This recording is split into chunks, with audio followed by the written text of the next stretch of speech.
Hello friends, Drew here in West Grove, Pennsylvania. Customer called us because they were having some water leaks around their front door, around this cathedral entry window here up near the top, and then also water showing up across the bottom of the door. And so we did a little bit of investigation. We took some of the siding apart and we found that the flashing was not put on correctly.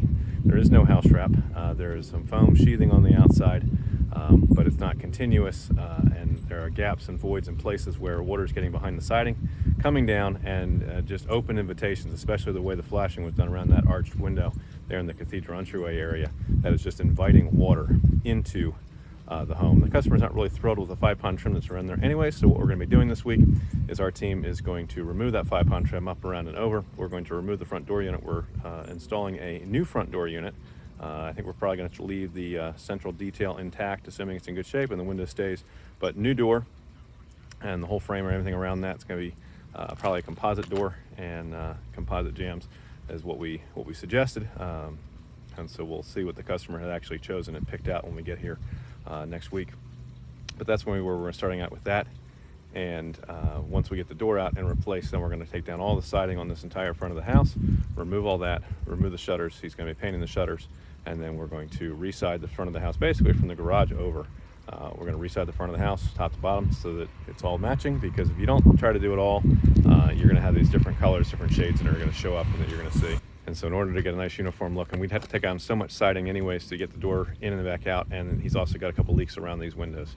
So it makes sense, you know what, we're just going to take all the siding down, we're going to put a house wrap on everything, we're going to check all the flashing, we're going to make sure everything's done the way it needs to be to make sure that it's watertight, and then we're going to put it back together so it's not just done, it's coat. Of course, we got the old door out here on the lawn. We never get rid of these until we're actually sure that the new one's in and everything fits and everything's happy. And measurements are all verified, and we'll talk about that here in a second. So we actually have some good news on this job, and when we're doing front door replacements, that doesn't always happen, but in this case, we have a couple things working to our advantage. One, they've got this beautiful piece of aluminum that runs down behind the cement, and we're gonna hope and believe that that goes all the way down and covers the ribbon joist here on this end, so that the framing of the house is protected and is taken care of the way it needs to be. And we've found a lot of times when this isn't here, where this board is rotted out, and now we're demoing the entire cement stoop in order to get in to make the framing repairs that need to be made to fix the structure to get the house back together. But in this case, the installers did put this in, and we're hoping that that goes continuous behind these pieces of 5-pound. We haven't taken that out yet, but so far this is looking good, and we're hoping that that's indicative of the rest of how this home is put together. So we got inside here, we did find a little bit of wet down in this area and damp, and yes, we can get a screwdriver through it, but it wasn't just soft and crumbling, completely falling apart. So structurally, I think we're doing okay on this side, and the studs and everything here look good. The plate looks good, and there's a little soft here on the OSB on the subfloor, but it's not bad. Over here on the other side, same thing. We're in relatively reasonable condition here, but we are noticing some squashing going on the front edge of this OSB. And the next joist, we got a joist out about here, and our next joist is underneath that wall. So we are between two things, and there are not squash blocks under this plywood. And so because this has gotten wet over time, that has allowed the plywood then to shrink and settle, and it's dropping on this side. So what we want to do is get in here with a very small bottle jack, lift this up, and get some squash blocks underneath this side of the house, so that this doesn't continue to settle over time. It shouldn't move anymore now that it won't be getting wet when we're done. But just as belt and suspenders, we really think that's important to get some squash blocks under that side to get that protected and taken care of, because we do have some evidence of settling where the OSB is starting to be weakened there. In a lot of cases like this, what we'd have to do is actually cut out an entire section of subfloor, which means pulling back. In this case, it's composite engineered flooring, but if it was hardwood, we've had cases where we've had to roll that engineered flooring back or roll the hardwood back in order to get a 1-foot piece of plywood out of here, get new rim joist and sister the joist if they're water damaged, get those squash blocks in, have the house jacked up, and then slide a new piece of OSB subfloor, piece of plywood, 3/4 inch subfloor in here. I normally like to use real plywood for that application. But because this isn't too far gone, we can save the customer $1,000 or $1,500 in not doing those repairs, and just basically spend an hour and a half getting the squash blocks in where they need to be downstairs. So that's a win as far as this installation goes. And then once we get that piece finished, then the next is going to be setting the door. They picked a beautiful door out. So this is the inside of the door unit, craftsman style glass up top, and 2 very large skylights on the side. So that's coming together nicely. We're kind of excited about that, and it's going to look beautiful when it gets in. And we love that door. It's absolutely beautiful. Unfortunately, that's the smallest size that particular style comes in. And that's what the customer wanted. So we are about 7/8 of an inch too small on the opening. So we're gonna have to modify the jack subsystem and the support system for the framing for that door and the headers above the door so that we can fit that and get it in there and make it work. So that's gonna be a little bit of a challenge. We got some extra time involved in figuring that out. But then that's going to be taken care of. Hopefully by the end of the day, we'll have something in there, have that door back in, and then maybe finish tomorrow with some of the waterproofing. Then all this 5-pond trim up and over the door here is coming down. We're taking all the siding on the front because we have other spots and other windows that are leaking here where we know the flashing's not done right. They've got 1-inch foil backed foam, and I don't necessarily know that we're supposed to have foil back facing the backside of vinyl siding from a heat perspective. It's generally not recommended. But so they've got the 1/2-inch foam on there, and on top of the OSB, and then the windows things. But some of the windows have leaked, and so the only way we can really guarantee that that's not going to leak anymore is to take everything down, put house wrap in where it needs to be. So you got your 2x6 stud, you got your OSB, and then you got your 1/2-inch foam sheathing, foil backed, and I don't necessarily like to see foil back there. So we're going to get underneath all these windows and make sure that they have the proper house wrap around them, and window tape and sealant where it needs to be, and that we're following the best practices when it comes to the latest in building science, and making sure that we're following that all the flashing layer is going to be correct. So any water that gets in around the J channel, around the windows, is going to get pushed to the outside and continually move forward. And you've heard us talk a number of times on our different videos about what it takes to get the flashing layers right. So one other piece that we want to talk about when you're looking at doors and windows and getting something ordered, we have occasionally had customers who thought they wanted to save a couple of bucks by ordering their doors and windows themselves and then just trying to find someone to install them. And typically when that happens, there's a line in our contract that says that if these aren't the right size, that the customers are responsible for any change orders and time associated with modifying the openings or stopping work and waiting until the proper size windows and doors come in.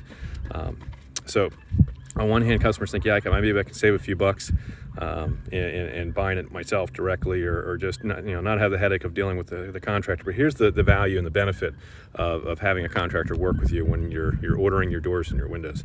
If you order them yourself and they're the wrong size, then that becomes your responsibility financially for whatever the additional work is going to be required in order to get those to fit.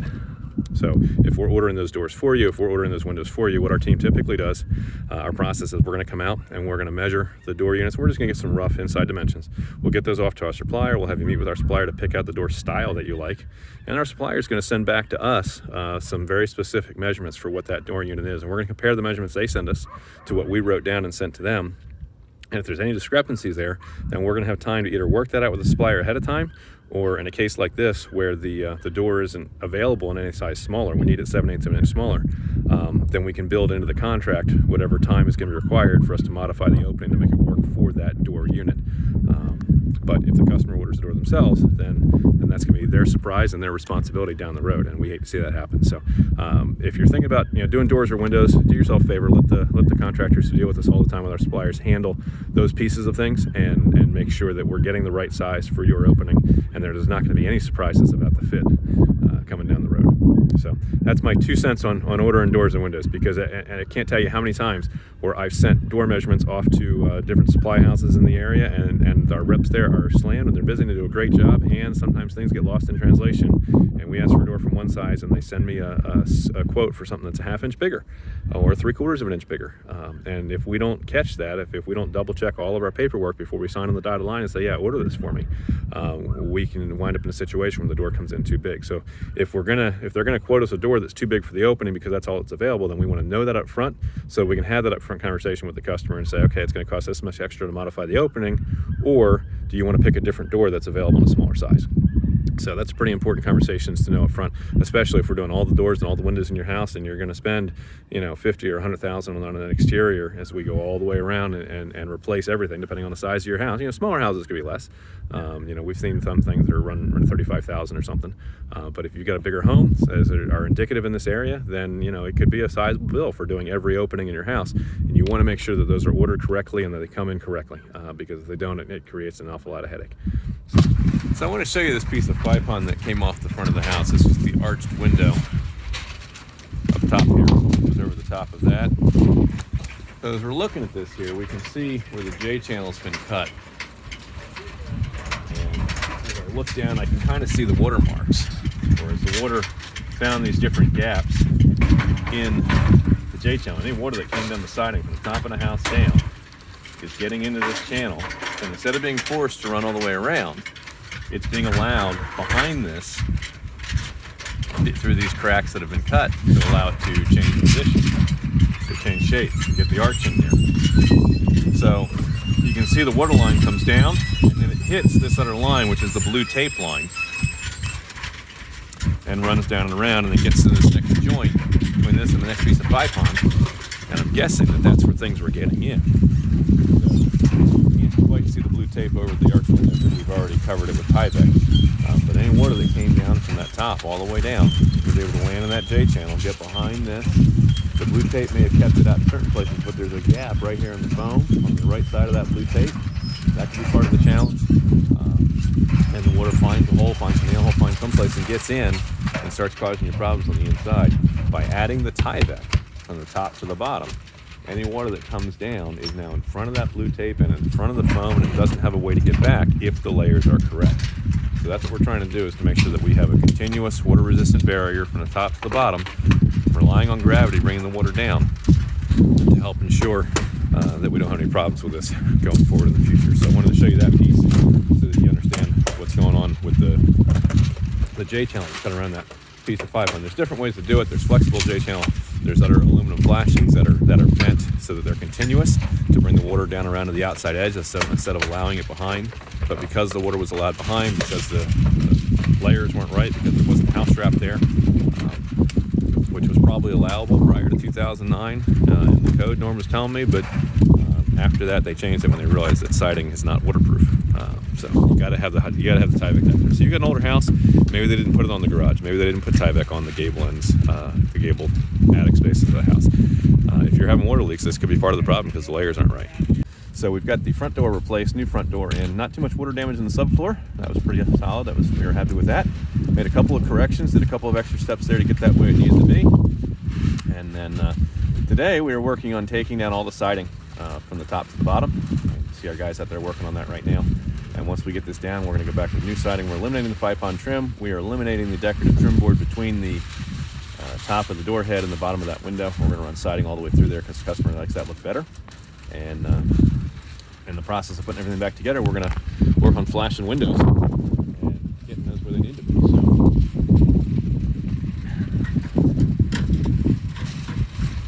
So we always are looking at these and how they're put together down here at the bottom. We want to make sure that we got aluminum underneath that comes out from the bottom of the window, nailing flange, and out onto the next piece of siding, so any water that gets around here has a way out, that everything's taped correctly. We're starting to bring the stuff down off the house now. And so you can see up here, we get that kind of blue Smurf tape going on right there. That's taping the window onto the siding. And they do have foam up here, and they've got some tape on the foam, but obviously there was some leaks, there was some water getting in. So all this is going to go down, and then we can make sure there's waterproof through. It's going to be tough to see, but you can see where Norm got our tape in as we were putting the door unit in, that we got those window and flash tape bringing it out, and that's going to give us something to connect the house wrap to help give us some continuous layers all the way up, down, and through. So working on getting the new 𝗗𝘂𝘀𝘀 up. We're going to do it as we come down, and then we'll start the siding from the bottom and work back up. So that's the direction we're headed. We'll give you more details as the project heads on, but wanted to give you the next stop so you can kind of see the progress we're making and where things are at. Morning, friends. Drew here on a sunshiny day in West Grove, Pennsylvania. Finishing up things here on the face of this house. We had a couple different problems with customers experienced water leaks and water damage and things getting in where it didn't belong. They hated the 5-pond trim that went up over and around the front door, and we're ready for a new door unit. We were concerned there's going to be some water damage down underneath the door, and thankfully we didn't find too much. And so we were able to put in a new door for them and then go through and replace the siding on the front of the house. And part of the onus for needing to do that was the builder who put this up did not use any house wrap over the foam board that they put up. And most of the seams were taped, but not all of them, and there were some penetrations and water was obviously getting in. And without having that continuous layer of house wrap, our team doesn't have a real effective way to do the flashings and get the layers correctly to keep moving the water to the outside. Any water that gets behind the siding, water blown in through the cracks, or just through the house breathing and the moisture moving back and forth between the different layers, the vapor moving back and forth between the layers, and then condensating on the back side of that siding. We want to have a channel for that rain and that water and that moisture to be able to get out, that there's some sort of a barrier, that a water resistant barrier that water can run down. And for us, that's usually like a house wrap, like a 𝗗𝘂𝘀 or something. And we're able to then do some different things with how the windows are installed, how the windows are taped, how the doors are taped, and the different flashing layers with some drip caps and head caps over the doors and windows to help make sure that all of that works together in harmony to move water towards the outside of the house. So you can see up on top of the new door here, we've got this drip cap that's been fabricated in. If you remember, this used to be a piece of wood all the way across here. All that wood's been taken out, and that way there's no chance of having to worry about paint and rot and everything else dealing with that. And the water that comes down the house wrap is going to wind up in front of this piece of drip cap and then get kicked out to the front side before the J channel went on and around. And just absolutely came out fantastic and gorgeous. They've got, because of how the 𝗗𝘂𝘀𝘀 went down into the cement, it was actually below grade here. So our guys have fabricated the piece of metal and got that bent and in shape so the water's going to shed, and it sealed it. And I got a puppy dog saying hi to me here.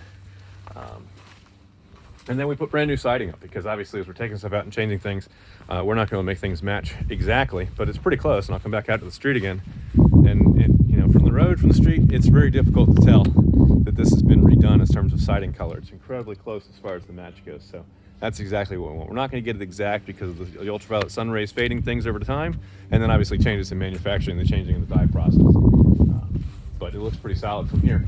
So we've got, he didn't like the old style arches they had over here, so we've gone with some different caps over the windows to help finish things off. The siding, the shutters came down, the customer actually painted them himself, and then our team reinstalled those when it was done, and came out absolutely phenomenal. So the windows have integrated J channel on them, so we were able to tape and work to that to get things how we wanted it there. And we'll flip it back around this way, and then we got a new piece of vinyl underneath the door for the toe kick underneath that, so there's no chance of anything rotting and getting in there. And we showed you on the previous video how the flashing appeared to run down behind that cement, make sure that all the rim board and rim joists and everything that's back there, structural wise, from the framing perspective, from the lumber perspective, is all covered and protected.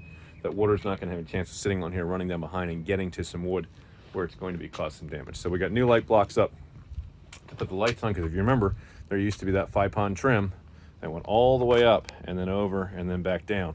So we've eliminated that and gone with siding, and the homeowner's much happier with that appearance and the way things look as it's complete. So we've solved some water leaks. We replaced the front door. We put house wrap on so that took care of any other potential future problems, and they're back in business and ready to go. So I just got to come back tomorrow, and I'm going to do a final. The guys have already pretty much cleaned up, but I'm going to do kind of a final walkthrough tomorrow afternoon, and we'll get my nail magnet out, and I'm going to go behind the guys and make sure, just double, triple check and make sure that we've got everything cleaned up and that there's nothing left in the yard. And then this project isn't just done, it's coat built. So if we can help you solve a problem, give our team a call. Our office staff is available weekdays 9:30 in the morning until 2 in the afternoon to serve you at 484-748-0008. Choose option 2 for Cope Construction and Renovation, and extension 2 for new projects. Cope Build is your full service construction and renovation company, and a Pennsylvania home improvement contractor, number 88-078. There's nothing that we don't do. Roofing, siding, windows, doors, decks, anything on the interior of your home, the bathroom renovations, the kitchen makeovers, the finished basements, plumbing, electrical, drywall, spackle, paint. Build you a custom dream home, build you a garage, build you an addition on your house. Whatever problem we can solve for you, give our team a call. They will be happy to assist you. Message us here on Facebook. And if you're watching on YouTube, make sure you subscribe to our channel, click that notifications bell. We're always doing videos like this that help educate you on how things work in your home, so that you can better understand that when a problem occurs, you're able to kind of know a little bit about what the source is. And as you go to hire a professional, perhaps there's something in here that's been educational that's going to help you figure out exactly what you're looking for, and you can tell the difference between the guys who are blowing smoke and the guys that actually know of what we're talking about. So we hope you'll subscribe, you'll like our page, you'll follow us here on social media.